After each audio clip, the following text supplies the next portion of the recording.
縱觀中國古代嘅歷史，主要實行過3種嘅選官制度，即係世官制、察舉制同埋科舉制。所謂世官制，就是指世襲制度。在春秋戰國以前，主要官職都是世襲的，貴族子弟在一般無需經過嚴格挑選，即可承襲父職。這在一定程度上影響到辦學、求學的積極性，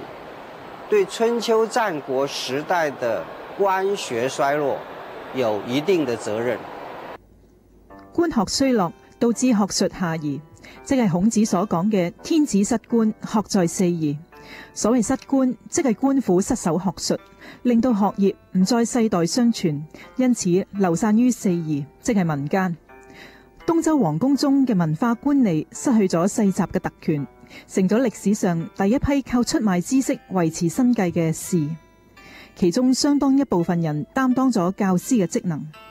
後來隨住社會嘅發展，好似孔子呢啲貧且賤嘅平民，亦都逐漸加入到士嘅隊伍裏邊。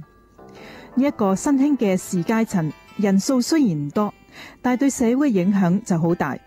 引起咗當時統治者嘅矚目。各個諸侯國嘅統治集團為咗擴張自己嘅勢力，迫切需要網羅一批有能力嘅人才為自己效力，於是傳統嘅世襲制逐漸被選士制所取代。喺科舉制之前，察舉制係主要嘅選士制度。漢武帝嘅時候，董仲舒所力主嘅察舉制喺元光元年，即係公元前134年得到實施。察舉係漢代選官取士嘅制度，由地方官根據朝廷所定嘅科目同埋標準向朝廷推薦，經皇帝親自察問，按成績高下授予唔同嘅官職。呢一種選拔嘅方式同埋標準喺一定嘅意義上規範制約住人才模式，從而對教育亦都產生咗較大嘅影響。但係到咗魏晉南北朝，選拔官吏就開始實行九品中正制，由地方政府進行。九品中正制嘅選官標準全憑門第出身，於是名門望族嘅子弟被選為上品做高官，庶族寒門出身嘅人只能夠被選為下品小官，以致出現咗上品無寒門、下品無世族嘅現象。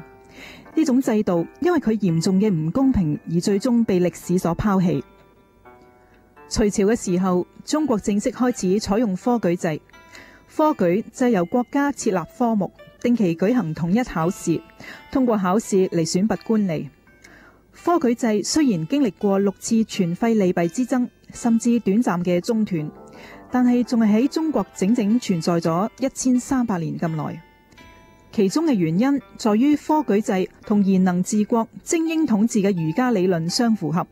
標榜公平競爭，而且具有客觀標準，有利於網羅天下英才，以鞏固統治秩序。